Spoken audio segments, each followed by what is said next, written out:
Hello दोस्तों, welcome to प्रीति's diary. एक बार फिर से आप सभी का अपने इस नए ब्लॉग में बहुत बहुत स्वागत करती हूँ और हमेशा की तरह यही उम्मीद कर रही हूँ कि आप सभी अपने जीवन में स्वस्थ होंगे, मस्त होंगे। तो चलिए दोस्तों, देर ना करते हुए अपनी वीडियो को शुरू करते हैं। तो यहाँ पर हस्बैंड जी लाए थे कल बहुत सारे फूल। आजकल ना हमारे गार्डन में तो फूल आते नहीं हैं, तो हस्बैंड जी इकट्ठे ही ऐसे फूल ला के रख देते हैं। तो मुझे डेली पूजा के लिए ना थोड़े थोड़े फूल जो हैं वो डेली मिल ही जाते हैं। तो इनको अगर पॉलीथीन में इस तरह से रखेंगे ना तो ये ख़राब हो जाते हैं। तो मैंने क्या किया कि ये जो वेजिटेबल रखने के बॉक्स होते हैं ना, तो इसी के अंदर मैं इनको रख देती हूँ। और इसको ना अगर आप ऐसे रखेंगे तो काफ़ी दिनों तक ये बिल्कुल भी ख़राब नहीं होते हैं और इसी तरह से फ्रेश बने रहते हैं। तो हमेशा ना जब भी हमारे यहाँ इकट्ठे फ्लावर वगैरह आते हैं तो मैं इसी तरह से इन कंटेनर्स में रख देती हूँ। और जब भी मुझे पूजा के लिए ज़रूरत होती है तो लेने में भी आसानी होती है और रखने में भी। तो इन 2 कंटेनर्स में ये सारे फ्लावर्स आ गए थे और देखिए कितने खूबसूरत लग रहे हैं। और बिना फूलों के पूजा ना अधूरी सी लगती है। तो मैं इसी तरह से इकट्ठे फूल मंगा के रख लेती हूँ। और अभी थोड़े दिनों के बाद तो मेरे गार्डन में भी हर तरह का फूल खिलने वाला है, तो जब तक मुझे इन्हीं से काम चलाना पड़ता है। तो ये जब चीज़ें छोटी छोटी होती है ना, इनको हम ऑर्गेनाइज़ करके रख लेते हैं ना, तो काफ़ी दिन तक हमारा साथ देती हैं।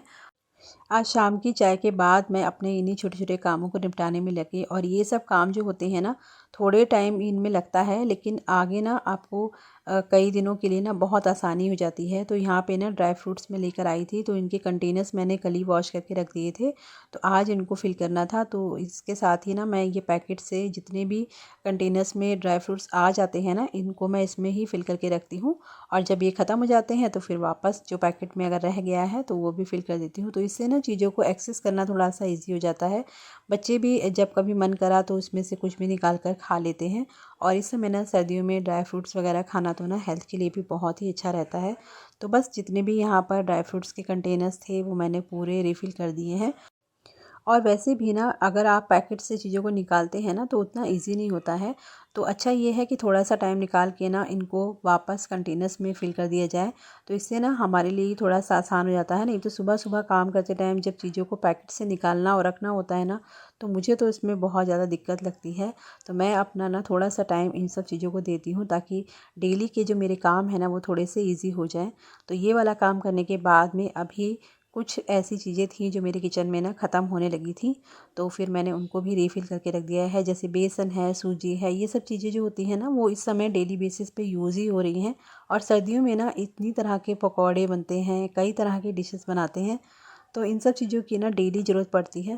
और सुबह सुबह जब खाली डब्बे देखो ना तो बहुत मूड ख़राब हो जाता है और काफ़ी टाइम भी जाता है इनको वापस रीफ़िल करने में। तो मैं क्या करती हूँ कि एक दिन हफ़्ते में ऐसा डिसाइड करके रखा है, उसी दिन मैं अपने सारा ये किचन के जो रीफ़िलिंग का काम है ना वो कर लेती हूँ। तो इससे मुझे ना महीने भर की छुट्टी हो जाती है।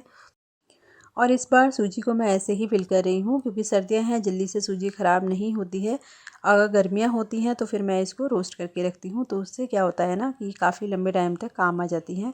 तो मैं हमेशा चीज़ें उतनी ही लाती हूँ जितने 1 महीने में ख़त्म हो जाएँ और बहुत ज़्यादा स्टॉक में जमा नहीं करती हूँ। तो यहाँ पर जितने भी ड्राई फ्रूट्स होते हैं ना उनको मैं हमेशा फ्रीज़र में ही स्टोर करके रखती हूँ। इससे ना ये लंबे समय तक चलती भी हैं और चीज़ें साफ़ भी रहती हैं, जूठे वगैरह हाथ भी नहीं लगते हैं। तो यहाँ पर आप देख सकते हैं कि मेरे फ्रिज में ना आपको तरह तरह की बॉटल्स दिखाई दे रही होंगी। और जितनी भी जैम की बॉटल होती हैं, मेयोनीज़ की बॉटल होती है ना, उनको मैं साफ़ करके रीयूज़ कर लेती हूँ। और ये ना काफ़ी अच्छी क्वालिटी की होती हैं। तो चीज़ों में बहुत ज़्यादा पैसा वेस्ट करने की बजाय हम चीज़ों को रीयूज़ भी कर सकते हैं। जैसे कि यहाँ पर मैं आपको दिखा रही थी, जितने भी ये मेरे मसालों के डब्बे हैं ना, इसके अंदर मैंने इस तरह के ना एक एक स्पून डाल के रखे हैं। और ये ना काफ़ी अच्छी क्वालिटी का प्लास्टिक होता है, तो इसको भी मैं यूज़ करती हूँ। इससे ना चीज़ों को मुझे निकालना बहुत ईजी हो जाता है। और बस यहाँ पर मसालदानी थी, वो भी आज खाली हो गई थी, तो इसको भी मैंने धो के रख लिया है। और उसके बाद बारी आ गई थी बच्चों के स्नैक्स वगैरह की। तो ये जो बच्चों के चोको केक्स वगैरह होते हैं ना, इसको मैं उतनी ही क्वांटिटी में निकाल के बाहर रखती हूँ जितने बच्चे 1-2 दिन में खा लें। क्योंकि ना बच्चों का तो ऐसा होता है कि जितनी चीज़ें उनको दिख जाएंगी ना, फिर वो डेली इसी में लग जाते हैं, खाने पीने में फिर ध्यान कम लग देते हैं। और बच्चे हैं तो उनको इन सब चीज़ों से ना दूर भी नहीं रखा जा सकता। तो जितना बच्चे 1 दिन में खा लेना उतना ही मैं डब्बे में निकाल के रख देती हूँ। और यहाँ से उनको लेने में भी थोड़ा सा इजी रह जाता है। तो उसके बाद यहाँ पर ये जो गोभी रखी थी इसको मैंने कट करके रख दिया है। और जब भी गोभी आती है ना तो फिर मैं उसको ना इसी तरह से छोटे छोटे पीसेस में कट करके रख लेती हूँ। और इस तरह से जब साफ़ करके आप गोभी रख लेते हैं ना तो कभी भी आपको बनाना हो ना तो फिर बहुत ज़्यादा मुश्किल नहीं लगता है। जैसे मैं अपनी बताऊँ तो मुझे ना ये गोभी और पालक वगैरह ये जो सब्जियां होती हैं ना इनको काट के रखना और फिर इनको सुधारने में ना बहुत ज़्यादा झंझट लगता है। तो एक बार मैं इसमें अपना टाइम लगा देती हूँ ताकि फिर मुझे अगली बार ना इतनी मेहनत ना करनी पड़े।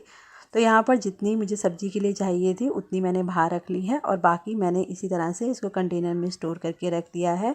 नेक्स्ट टाइम जब भी आपको कुछ भी बनाना हो ना तो गोभी आपको इसी तरह से साफ़ कटी हुई मिलेगी। तो थोड़ा सा टाइम अगर हम दे देते हैं ना किसी दिन कुछ कामों को तो फिर अगले बार के लिए ना हमारे ही लिए आसानी हो जाती है। और यहाँ पर सब चीज़ें ऑर्गेनाइज़ करने के बाद में अभी मैं आ गई थी शाम का खाना बनाने के लिए। तो आज बनाने वाली हूँ मैं गोभी आलू की सब्ज़ी और बिना प्याज लहसुन का खाना बनेगा क्योंकि आप सभी जानते हैं कि इसमें लगेगा लड्डू गोपाल जी को भोग। तो यहाँ पर सारी टमाटर वगैरह जो थे वो मैंने कट करके रख लिए थे। सब्जियाँ यहाँ पर काट के रख ली थी। इसमें डाले बेसिक मसाले और उसके साथ में सब्जी को अच्छे से भून लिया है। और सब्जी का टेस्ट ना जब भी अच्छा आता है जब आप उसको अच्छे से भून कर पकाते हैं। तो यहाँ पर सब्ज़ी मेरी लगभग हो गई है तैयार और अभी मैं इसको ढक के रख दूँगी। इसी के साथ में जो भी कंटेनर वगैरह खाली किए हैं ना उनको भी मैं साफ़ करके अभी रख दूँगी ताकि कल फिर मैं इनको ना फिर से जो चीज़ें फिल करनी है वो भर लूँ। तो मैं ना अपने किचन में इसी तरह से थोड़ा थोड़ा काम करती रहती हूँ और वैसे भी ना आजकल सर्दी बहुत ज़्यादा है तो इकट्ठा करना ना थोड़ा सा हमारे लिए भी मुश्किल हो जाता है। तो सब्ज़ी यहाँ पर मैंने बना के रख दी है, आटा लगा के रख दिया है, किचन को कर दिया है बिल्कुल साफ़। और ये जो टमाटर वगैरह थे इनको भी मैंने धो के रख दिया है। सब्ज़ी के लिए काट के रख दिया है धनिया। और अभी बस जब सब लोग खाना खाएंगे तो फिर मेरा काम रह जाएगा सिर्फ रोटी बनाना। तो इसी बीच में शाम की पूजा हो गई थी और अभी मेरी सब्ज़ी भी हो गई है बिल्कुल तैयार। और अभी जब सब लोग खाना खाएंगे ना तो फिर मुझे रोटी बनानी रह जाएगी। और आधा एक घंटा अब बच्चों की स्टडीज़ के लिए भी मुझे निकालना ही होता है क्योंकि बच्चों के स्कूल खुल गए हैं। तो वापस उसी रूटीन में बच्चे आ गए हैं और बच्चों के साथ ना हम लोगों का रूटीन भी बदलता ही है। तो आज की वीडियो को करूँगी यहीं पर एंड। मिलूँगी आपसे अगले वीडियो में। तब तक अपना बहुत ध्यान रखिए, खुश रहिए और मेरे चैनल के साथ जुड़े रहिएगा। और हाँ, अपना प्यारा सा कमेंट ज़रूर कीजिएगा।